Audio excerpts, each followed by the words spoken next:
እቲ ታሪኽ እንትጅምር ኣብ ኣሜሪካ ቺካጎ ከተማ ውሽጢ ሓደ ለማኒ ኮፍ ኢሉ እንዳለመነ ንሪኦ። ኣብዚ ሰዓት ድማ ካበይ ከም ዝመፀ ዘይፍለጥ ገንዘብ ምስናብ ይጅምር። ካብኡ ድማ ፊልምና ነዚ ነገር ንክፍጠር ዝገበሮ ሰብ ክተርእየና ትጅምር። እቲ ሰብኣይ ድማ ካብ ድሕሪት ዘሎ ቦርሱ ብዝተተሓዘ ገመድ ተጠቂሙ ካብቲ ፎቕ ምውራድ ይጅምር። ካብኡ ድማ እግሩ መሬት ምስ ነኽአ ኣቐሚጥዎ ዝነበረ ሞተር ሳይክል ብምልዓል ፈጢኑ ካብቲ ቦታ ክሃድም ይጅምር። ኣብዚ ሰዓት ኣብቲ ከባቢ ዝነበሩ ፖሊሳት ነቲ ሰብኣይ ንምሓዝ ምርብራብ ይገብሩ። ዋላ እኳ ንሳቶም ንምሓዝ ተፈተኑ፣ እቲ ሰብኣይ ግን ናይ ሞተር ምግናሕ ዓቕሚ ልዑል ስለ ዝነበረ ካብቶም ፖሊሳት ምብላጥ ይኽእል። ኣብ መወዳእታ ግን እቶም ሰባት ነቲ ሰብኣይ ንምሓዝ ይቃረቡ። ኮይኑ ግና ሕጂ እውን ክሕዝዎ ኣይከኣሉን። ካብቲ ሞተር ብዝተተኮሰ ሓደ ገመድ ተጠቂሙ ናብ ካሊእ ፎቕ ምምላጥ ይኽእል። ካብኡ ድማ እቲ ሰብኣይ በዚ ክእለቱ ካብቲ ቦታ ብምህዳም ናብ መንበር ገዝኡ ይኸይድ። ካብኡ ድማ ፊልምና ናይቲ ሰብኣይ መንነት ተፍልጠና። እቲ ሰብኣይ ድማ ሻሂር ካሃን ዝበሃል ሰብኣይ እንትኾን ኣብ ቺካጎ ከተማ ውሽጢ ህቡብ ናይ ሰርከስ ቲያትር መርኣይ ከም ዘለዎ እውን ተርእየና። ካብኡ ድማ ሻሂር ኣብ ቀረባ ንዘካይደው ናይ ሰርከስ ምርኢት ተድልዮ ሓንቲ ጓል ተዋሳኢት ስለ ዝነበረት ንዓ ንምምራፅ ናይ ተዋስኦን ናይ ዓቕሚ ክእለት መለክዒ ይገብር። ኣብዚ ሰዓት ድማ ኣላእ እትበሃል ቆንጆ ጓል ናብ ናይ ሻሂር ቲያትር ገዛ ትመጽእ። ካብኡ ድማ ንዘውፅእዎ ናይ ስራሕ መቁፀሪ ንክትፍተን ከም ዝመፀት ትነግሮም። ኮይኑ ግና ኣብቲ ሰዓት መሊኡ ስለ ዝነበረ ደፊኦም ክባረርዋ ይፍትኑ። ንሳ ግን ካብቶም ዝሓዝዋ ሰባት ብምምላጥ ንሻሂር ዘለዋ ክእለት ክተርእዮ ትጅምር። ኣብ ተመሳሳሊ ምርኢትና ድማ ኣብ ህንዲ ትርከብ ንእሽተይ ከተማ ውሽጢ ዓሊ ዝተባህለ ሰብ ኣብቲ ከተማ ብዝርከቡ ማፍያታት ተታሒዙ ናብ ታሕቲ እውን አንጠልጢሎም ሰቂሎሞ ንሪኦ። ካብኡ ድማ ኣብቲ ቦታ ዝነበሩ ማፍያታት ንዓሊ ካብ ዝተኣሰረሉ ብምፍታሕ ንምቕታል እንትፍትኑ ንሪኦ። ኣብዚ ሰዓት ናይ ዓሊ ዓርኩ ዝኾነ ፖሊስ ጃይ መፂኡ ንዓሊ ከድሕኖ ይፍትን። ዓሊን እቲ ፖሊስ ጃይን ካብቲ ቦታ ንምህዳም ይፍትኑ። እንተኾነ ግን ኣብቲ ቦታ ዝነበሩ ማፍያታት ብዙሓት ስለ ዝነበሩ ንዓሊን ጃይን ተኸታቲሎም ብምሓዝ ንክሃርምዎም ይፍትኑ። ጃይ ግን ፖሊስ ስለ ዝኾነ ንባዕሉ ንምክልኻል እውን ብቕዓት ስለ ዝነበሮ ኣብቲ ቦታ ዝነበሩ ናይቲ ማፍያታት ኣባላት ንኩሎም ይሃርሞም። ካብኡ ድማ ነዚ ዕድል ተጠቂሞም ዓሊን ዓርኩ ጃይን ካብቲ ቦታ የምልጡ። ምርኢትና ድማ ናብ ኣሜሪካ መሊሳ በቲ ሌባ ዝሓረቑ ናይቲ ባንኪ ዋናታት ቪክቶሪያ ንእትበሃል ናይ ገበን መርማሪት እቲ ሌባ ዝገበሮ ነገር እንዳረኣይዋ ንሪኦም። ካብኡ ድማ እቲ ሌባ ብሂንድኛ ፅሒፉ ስለ ዝወፀ ነዚ ሌባ ንክሕዝዎ ዝኽእል ናይ ሂንዲ መርማሪ ፖሊሳት ከም ዝኾነ ብምእማን ጃይ ካብ ዘለዎ ሂንዲ ክመፅእ ይግበር። ጃይ ድማ ንዓርኩ ዓሊ ሒዙ ናብ ኣሜሪካ ይኣቱ። ጃይ ድማ ኣብ ኣሜሪካ ምስ በፅሐ ናብቲ ባንኪ ብምኻድ ሓደ ሕቶታት ምሕታት ይጅምር። ካብኡ ድማ ኣብዚ ወርሒ ዘባረርዎ ሰብ እንተሃልዮም ይሓቶም። ነዚ ስርቂ ዝፈፀሞ ድማ ካብ ሕርቃን ዝተለዓለ ምዃኑ ይነግሮም። ቀፂሉ ድማ ንዑ ዝሓሰቦ ሓደ መፃወዳ ከም ዘሎን ንዑ ድማ ንምግባር ክሕግዝዎ ይሓቶም። ካብኡ ድማ ጃይ ዝሓሰቦ ነገር ምስቲ ባንኪ ብምዃን ናብ ሓደ ማዕኸን ዜና ብምኻድ ናብ ዜና ንቀርብ ይገብርዎ። ነዚ ዝተዓዘበ ሻሂር ንጃይ ንክላለዮ ናብ ይሰርሐሉ እዩ ዝተባሃለ ፖሊስ ጣብያ ይኸይድ። ኣብኡ ምስ በፅሐ ድማ ነቲ ሌባ ከም ዝፈልጦ ንጃይ ሻሂር ይነግሮ። ጃይ ድማ በዚ ተገሪሞ መን ከም ዝኾነ ንሻሂር ይሓቶ። ካብኡ ድማ ሻሂር ንጃይ ሓደ ፎቶ ብምውፃእ ኣብቲ ፎቶ ናይ ኣሻንጉሊት ፎቶ ገይሩ ንዝሪኦ ዘሎ ሰብ ናቱ ናይ ቀደም ሰራሕተኛኡ ከም ዝኾነን ካብኡ ድማ እቲ ባንኪ ዝሰርቆ ሰብ ንሱ ከም ዝጥርጥሮ ይነግሮ። ካብኡ ድማ ሻሂር እዚ ሰብኣይ ደጊሙ ኣብቲ ባንኪ ሰርቂ ክፍፅም ከም ዝኽእል ንሱ ድማ ምስ ፖሊሳት ብምዃን ንክእሰር ሓቢርዎም ከም ዝሰርሕ ይነግሮ። ነዚ ዝሰምዐ ጃይ ድማ ተሓጒሱ ፅባሕ ኣብቲ ባንኪ ንክፅበዮን ነቲ ሰብኣይ እውን ካብ ርሑቕ ሪኡ ምፍላይ ስለ ዝኽእል ኣብኡ ንክኾን ይሓቶ። ሻሂር ድማ በቲ ሓሳቡ ተሰማሚዑ ይወፅእ። እንተኾነ ግን ሻሂር ናብዚ ቦታ መፂኡ ዝነበረ ሓበሬታ ንምሃብ ከይኮነስ ነቲ ባንኪ ቀይርዎ ዝተባሃለ ናይቲ ባንኪ ሲስተም ንምፍላጥን ንፅባሒቱ ንዝገብሮ ድማ ሰቢሩ ክኣትው ንክጥዕሞ እዩ ነይሩ። ሻሂር ዝደልዮ ሓበሬታ ምስ ረኸበ ናብ ገዝኡ ይኸይድ። ኣብኡ ድማ ንፅባሕ ዝሰርሖ ኩሉ ኣዳልዩ ምስ ወድአ ደጊሙ ነቲ ፖሊስ ጃይ ይድውለሉ። ካብኡ ድማ ነቲ ዝጠርጥሮ ሰብኣይ ወይ ድማ ነቲ ናይ ኣሻንጉሊት ክዳን ተኸዲኑ ዝነበረ ሰብኣይ ፅባሕ መጥቃዕቲ ከም ዝፍፅም ሓበሬታ ከም ዝበፅሖ ሻሂር ንጃይ ይነግሮ። እዚ ምስ ሰምዐ ድማ ጃይ ናብ ዓርኩ ዓሊ ብምኻድ ፖሊሳት ፈጢኖም ነቲ ባንኪ ንክኸብዎን ነቲ ቦታ ውሕስ ንክገብርዎን ይነግሮ። ዓሊ ድማ ዝተባሃለ ነገር ንምፍፃም ይኸይድ። ኮይኑ ግና ነቲ ሌባ እንትፅበይዎ ብዙሓት ሰዓታት ይሓልፉ። ካብኡ ድማ ሃንደበት ከም ቀደም ካብ ሰማይ ገንዘብ ክዘንብ ይጅምር። ካብኡ ድማ ሻሂር ከም ዝሓሰቦ ነቲ ባንኪ ሰቢሩ ብምእታው ምስራቅ ይጅምር። ኣብ መወዳእታ እውን እቲ ቦታ ብዙሓት ፖሊሳት ይሕሎ ስለ ዝነበረ ንሻሂር እስካዕ ናይቲ ፎቕ ጫፍ ብምኽታል መኸዲ ንክስእን ይገብርዎ። እንተኾነ ግን ብዙሓት ፕላናት ስለ ዝነበሮ ነቲ ጉዳይ እውን ተዳልዩሉ ስለ ዝነበረ ካብቲ ፎቕ ምምላጥ ይኽእል። ካብኡ ድማ ከም ዝለመዶ ናብ ሞተሩ ብምድያብ ካብቶም ፖሊሳት ምምላጥ ይቕጽል። ይኹን እምበር እቶም ፖሊሳት ብጥብቂ ነቲ ቦታ ይሕልዎ ስለ ዝነበሩ ንሻሂር ኣብቲ ድልድል ብምጽናሕ ንከይኸይድ ይገብርዎ። ሻሂር መመረፂ ስለ ዘይብሉ ኣብቲ ታሕቲ ናብ ዘሎ ናብቲ ባሕሪ ይኸይድ። ናብቲ ባሕሪ ድማ እንትዘልል ክመውት እዩ ኢሎም ይሓስቡ። ግን ከዓ ብዘይእመን መንገዲ ሻሂር ካሊእ ነገር ፈጢሩ የገርሞ። ናይ ሻሂር ሞተር ሳይክል ሞተር ጥራሕ ከይኮነትስ ኣብ ባሕሪ እውን እንትሳፈፍ ጀልባ እውን እያ ነይራ። ነዚ ዝተዓዘበ ፖሊስ ጃይ ድማ ሓሪቑ ኣብቲ ቦታ ካብ ዝነበረ ናይ ሓደ ሰብ ጀልባ ሒዙ ንሻሂር ኣብቲ ባሕሪ ክከታተሎ ይጅምር። ኣብዚ ሰዓት ናይ ጃይ ዓርቁ ዓሊ ንሻሂር ኣብ ሓደ ቦታ ጸኒሑ ንከይኸይድ ንምግባር ይፍትን። እንተኾነ ግን ሻሂር ቀዲሙ ዝተዳለወሉ ነገር ስለ ዝነበረ ናብ ጎኒ ብምዛር ንላዕሊ ዘሊሉ ምሕላፍ ይኽእል። ይኹን እምበር ብድሕሪ ሻሂር ዝነበረ ጃይ ንሻሂር ምክትታል ድዋ የበለን ነይሩ። ብድሕሪኡ ድማ እንዳተኸታተሉ እንዳሃለወ ኣብ ጥቕኡ ክበጽሕ ክብል ሻሂር ፈጢኑ ጀልብኡ ናብ ሞተር ብምቕያር ናብ መንገዲ ብምእታው ካብ ጃይን ካብ ካልኦት ፖሊሳትን ምምላጥ ይቕጽል። ጃይ ድማ ተስፋ ከይቆረፀ ኣብቲ ቦታ ካብ ዝነበረት ሓንቲ ሄሊኮፕተር ሒዛቶ ንኽትኸይድ ብምግባር ብድሕሪት ኮይኑ ክትኩሰሉ ይጅምር። ኣብዚ ሰዓት ንሻሂር ይሃርሞ። ሻሂር ድማ ሓሪቑ ምስተሃረመ ክወድቕ ይብል። ኮይኑ ግና እንዳሓመሞ እንዳሃለወ ሞተሩ እንዳገንሐ ካብቶም ፖሊሳት ምምላጥ ይኽእል። ኣብዚ ሰዓት ሻሂር ምምላጡ ዝተረድአ ጃይ ንዓርኩ ዓሊ ብቐጥታ ነቲ ገበን ዝጠቀሙ ሻሂር ብምትርታር ንዑ ንምንጋር ናብ ናይ ሰርከስ ምርኢት ዘዳልውሉ ናብ ናይ ሻሂር ቲያትር ይኸይድ። ኣብኡ ድማ ምስ በጽሑ ሻሂር እቲ ሌባ ንሱ ከም ዝኾነን ከም ዝጠርጠሮን ብምንጋር ነቲ ወቂዕዎ ዝነበረ ቁስሊ ንምርኣይ ሻሂር ነቲ ክዳኑ ንከውፅኦ ይገብር። ኮይኑ ግና ሻሂር ክዳኑ ምስ ኣውፅአ ዝኾነ ዓይነት ናይ ጥይት ቁስሊ ኣብ ሕቖ ኣይነበረን። ጃይ ድማ ኣዝዩ ሓሪቑ ካብቲ ቦታ ነቶም መሳርሕቲ ሒዙ ይወፅእ። ልክዕ ጃይ ምውፅኡ ዝተረድአ ሻሂር ድማ ናብ ታሕቲ ናብ መደቀሲ ክፍሉ ብምኻድ ኣብ ቅድሚ መስታወት ደው ይብል። ኮይኑ ግና ዝተቐመጠሉ ቦታ መስትያት ዋላ ተመሰለ ኣብ ቅድሚኡ ዝሪኦ ዝነበረ ማንተሓዊ እዩ ነይሩ። ካብኡ ድማ ጃይ ብጥይት ሃሪምዎ ዝነበረ ናይ ሻሂር መንተሓዊ ንሳማሪ እዩ ነይሩ። ካብኡ ድማ ፊልምና እዞም ክልተ መናእሰይ ከመይ ኢሎም ናብዚ ስራሕ ከም ዝኣተው ንምርኣይ ናብ ድሕሪት ትወስደና። ክልቲኦም መናእሰይ ገና ኣብ ቁልዕነቶም ኣብ 12 ዓመቶም እንዳለዉ ምስ ኣቦኦም እዮም ዝነብሩ ነይሮም። ካብኡ ድማ ዝኾነ እዋን ኣቦኦም ናይ ሰርከስ ምርኢት ንምርኣይ ብዙሕ ገንዘብ ካብ ባንክ ተለቂሑ ስለ ዝነበረ ኣብ ከቢድ ዕዳ ይወድቕ። ካብኡ ድማ እቲ ዘርእይዎ ናይ ሰርከስ ምርኢት ብዙሕ ገንዘብ ዝርከቦ ስለ ዘይነበረ ናብ ዘይወፅሉ ዕዳ መዓልቲ ካብ መዓልቲ እንዳወደቑ ንሪኦም። ካብኡ ድማ ካብ ዝኣተውሉ ናይ ኢኮኖሚ ፀገም ንምውፃእ ናይ ሻሂርን ሳማርን ኣቦኦም ደጊሞም ካብ ፀገም ንምውፃእ ካብ ኣቶ ሃንደርሰን ንክልቅሑ ፍቓድ ይሓትዎ። ኮይኑ ግና ናይ ሳማርን ሻሂርን ኣቦኦም ኣቶ ኢክባል ዝነበሮም ዕዳ ልዑል ምስቲ ምንባሩ ኣቶ ሄንደርሰን ከለቅሕዎም ከም ዘይኽእሉን ቅድሚ ሕጂ ንዘለቅሕዎም እውን ሕጂ ንክኸፍሉ ናይ ግድን ሰርከሶም ዘርእይሉ ቲያትር ክወስድሎም ምዃኑ ይነግሮም።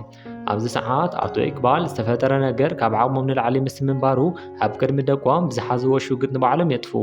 ካብኡ ድማ ናይ ኣቶ ኢክባል ደቂ ሳማርን ሻሂርን ኣብ ልዕሊ ኣቶ ሄንደርሰን ቂም ብምሓዝ ነቲ ባንኪ ምስ ዓበዩ ከም ዝሰርቅዎ ንባዕሎም እንዳተነጋገሩ ንሪኦም።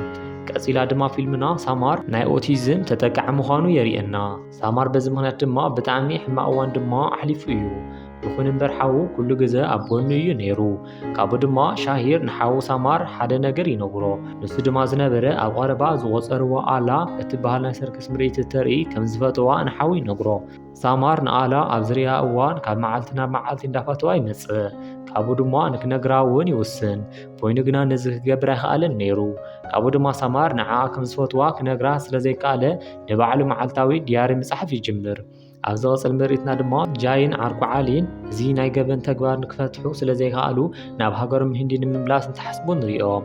ኮይኑ ግና ጃይ ዋላ ከም ዝተሓሰበ እቲ ገበን ዕረፍቲ ክህቦ ከም ዘይከኣለ ነቲ ገበነኛ እውን ምርካብ ከም ዝደሊ ፊልምና ተርእየና።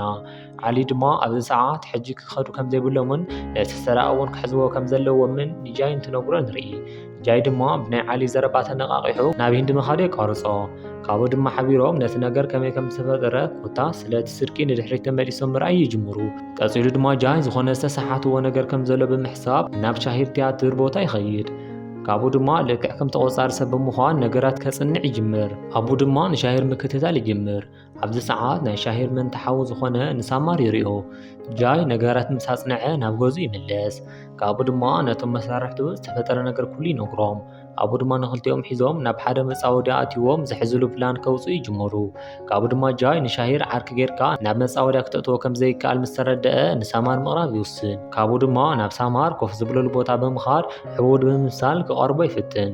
ካብኡ ድማ ሳማር ንሰባት ቆንዑ ስለ ዝነበረ ንጃይ ንምሕጋዝ ፈቓደኛ ይኸውን። ካብኡ ድማ ምስ ጃይ ሓቢሮም ጽቡቕ ግዜ ምሕላፍ ይጅመሩ። ካብኡ ድማ ናይ ሳማር መኸዲኡ ሰዓት ስለ ዝበጽሐ ክኸይድ ከም ዘለዎ ንጃይ ይነግሮ። ሕቡድ መሲሉ ዝቐረቦ ጃይ ድማ ንክኸይድ ነጊሩ ኣብ ዝቕፅል መዓልቲ ንኽራኸቡ ይነግሮ። ካብኡ ድማ ቻው ተባሂሎም ክልቲኦም ናብ ቦታኦም ይኸዱ። ሳማር ኣብዚ ሰዓት ዓርኪ መሲሉ ንዝቐረቦ ጃይ እንዳሓሰበ ክሕጎስ ይጀምር። ምኽንያቱ ሳማር ምስ ዓርኩ ከምዚ ኢሉ ገዛ ሓሊፉ ኣይፈልጥን። ዝኾነ ዓርኪ ድማ ከም ዘይብሉ ብምሕሳብ ሎሚ መዓልቱ ጽቡቕ ከም ዝነበረ ምንጋር ይጅምር። ቀፂሉ ድማ ሻሂር ከም ኣካለ ጉዱእ ብምዃን ናብቲ ቅድሚ ሕጂ 2 ግዜ ሰሪቕዎ ዝነበረ ባንኪ ናብኡ ይኸይድ። ኣብኡ ድማ ምስ በጽሐ ኣብቲ ባንኪ ዝተፈጠረ ሓደሽቲ ለውጥታት ምፅራይ ይጅምር። ካብኡ ድማ ድሕሪ ሒደት ሰሙናት ናይ ጃይን ናይ ሳማርን መራኸቢ መዓልቲ ይበጽሕ። ካብኡ ድማ ከም ዝተቋጸርዎ ኣብቲ እንዳተዘናግዕሉ ዝነበሩ ቦታ ይበጽሑ። ጃይ ድማ ነቲ ናይ ዕቡር ክዳን ቀይሩ ልክዕ ናይ ጥዑይ ሰብ ክዳን ተኸዲኑ ይኸይድ። ሳማር ድማ ነዚ ኣከዳድና ርእዩ ይሕጎስ። ኣብዚ ሰዓት ከም ቀደሞም ንምጽዋት እንዳተዳለዉ እንዳሃለዉ ጃይ ንሳማር ዝፈትዋ ሰበይቲ እንተሃልያ ይሓቶ። ሳማር ድማ በቲ ዘረቡ ይሓፍር። ነዚ ዝተዓዘበ ጃይ ድማ ነቲ ኣጋጣሚ ንምጥቃም መን ከም ዝኾነት ይሓቶ። ንሱ ድማ ኣብቲ ሰርከሶም እትሰርሕ ኣላ እትበሃል ሰበይቲ ከም ዝኾነት በዚ ኣጋጣሚ ኩሉ ነገር ንጃይ ይነግሮ። ጃይ ኣብዚ ሰዓት ምናልባት ኣላ ንዑ ክትፈትዎ ከም እትኽእል ስለዚ ድማ ቀሪቡ ክነግራ ከም ዘለዎ ይነግሮ። እንተኾነ ግን ሳማር ስለ ዝፈርሕ እስካዕ ሕጂ ነዚ ከም ዘይገበረ ይነግሮ። ነዚ ዝሰምዐ ጃይ ክፈጥን ከም ዘለዎን እንተደኣ ንሱ ዝፈዝዝ ተኾይኑ ንሓዊ ሻሂር ክትፈትዎ ከም እትኽእል ይነግሮ። ነዚ ዝሰምዐ ሳማር ድማ በቲ ነገር ንእሽተይ ቅንኢ ይስምዖ። በዚ ምኽንያት ድማ ኣብ ልዕሊ ሓዊ ክቐንእ ይጅምር። ካብኡ ድማ በቲ ነገር እንዳሓሰበ ብሕርካ ናብ ሓዊ ይበጽሕ። ኣብ ገዛ ምስ በጽሐ ንሓዊ ኣብቲ ቲያትር ብድሕሪት ኮይኑ ምስራሕ ከም ዘይደልን ልክዕ ከምኡ ኣብ ቅድሚት ኮይኑ ሰርከስ ምስራሕ ከም ዝደሊ ይነግሮ። ናይ ሓዊ ዘረባን ተግባርን ዘይተረድኦ ሻሂር ድማ ንምንታይ ሳማር ጠዋዩ ከም ዝቐየረ ከም ዝሓረቐን ይሓቶ። ሳማር ድማ ነዚ መልሲ ይስእን። ናይ ሓዊ ሓዘን ዝተረድአ ሻሂር ድማ ንሓዊ ዝደልዮ ነገር ከም ዝገብረሉ ይነግሮ።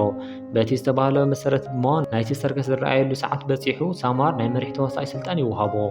ካብኡ ድማ እቲ ሰርከስ ምስ ተወድአ ሳማርን ኣላን ሓቢሮም ብምዃን ተዓደምቶም ምስጋናኣ ምቕራብ ይጅምሩ።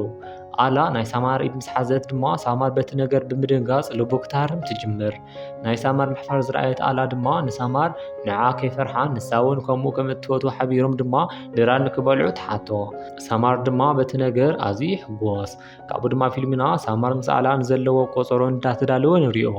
ሻሂር ነዚ ኣብ ዝረኣየሉ ሰዓት እንታይ ይሰርሕ ከም ዘሎ ይሓቶ። ሳማር ድማ ዝተፈጠረ ነገር ይነግሮ። ነዚ ዝሰምዐ ሻሂር ድማ ክሓርቕ ይጅምር። ካብኡ ድማ ሻሂር ንሳማር ኢላሙ እንዳሳሓተ ምዃኑ ይነግሮ። ናብዚ ዝመፁ ናይ ኣቦም ቀታሊ ሕነ ንምፍዳይ ደኣ እምበር ፍቕሪ እንዳበለ ንክዓሸሽ ከም ዘይኮነ ሓሪቑ እንትናገሮ ንርኢ። ኮይኑ ግና ሳማር ንኣላ ክገድፋ ከም ዘይኽእልን ንዓ ክረኽባ ክኸድ ምዃኑ ተናጊሩ ናይ ሻሂር ምኽሪ ከይሰምዐ ገዲፎ ክወፅእ ክብል ሻሂር ንሳማር ደው የብሎ። ክኸይድ ከም ዘይኽእል ነጊሩ ብፅፊዒት ይሃርሞ። ሳማር ድማ በቲ ነገር ሓሪቑ ምንም ከይተናገረ ካብቲ ገዛ ወፂኡ ይኸይድ። ሻሂር ድማ ንሓዊ ብዝገበሮ ነገር ተጣዒሱ ደው ኢሉ ይቐሪ። ካብ ገዛ ዝወፀ ሳማር ድማ ንኣላ ንምርካብ ናብ ቆፀሩ ይኸይድ። ካብኡ ድማ ናብ ሓደ ኣውቶቡስ መፀበዪ ወንበር ሒዝዋ ይኸይድ። ኣብኡ ምስ በፅሑ ድማ ምስ ኣላ ኮፍ ይብል። ኣብኡ ኮፍ ኢሎም ድሕሪ ምዕላለዎም ኣላ ናብ ገዛ ክትኸይድ ከም ዘለዋ ትናገር። ካብኡ ድማ ናብ ሳማር ቀሪባ ኣላ ንሳማር ትስዕሞ። ሳማር ድማ ነዚ ኣብ ዝተፈጠረ ሰዓት በቲ ነገር ይድንግጽ። ጃይ ድማ ስለ ሳማርን ስለ ሻሂርን ኣብ ዘጻረየሉ ሰዓት ኣቶ ሄንደርሰን ኣብ ልዕሊኦም ዝፈጸሞም ነገር ምርካብ ይኽእል። ነዚ ምኽንያት ገይሩ ድማ ንኣቶ ሄንደርሰን ንሕቶ ናብ ፖሊስ ጣብያ ንክጽውዕ ይገብር። ካብኡ ድማ ሳማርን ሻሂርን ነዚ ዝገበሩ ቅድሚ 25 ዓመታት ንዝተፈጠረ ነገር ሕነ ምፍዳይ ምዃኑ ንኣቶ ሄንደርሰን ይነግሮ። ነቶም ኣብቲ ቦታ ዝነበሩ ፖሊሳት ድማ ተመሳሳሊ ነዚ ነገር ይነግሮም እሞ ሓለዎም ድማ ንክጠናኽሩ ነጊሩ። ምክንያቱ ደጊቦም ሳልሳይ ግዜ ክመፁ ከም ዝኽእሉ ይፍልጦም።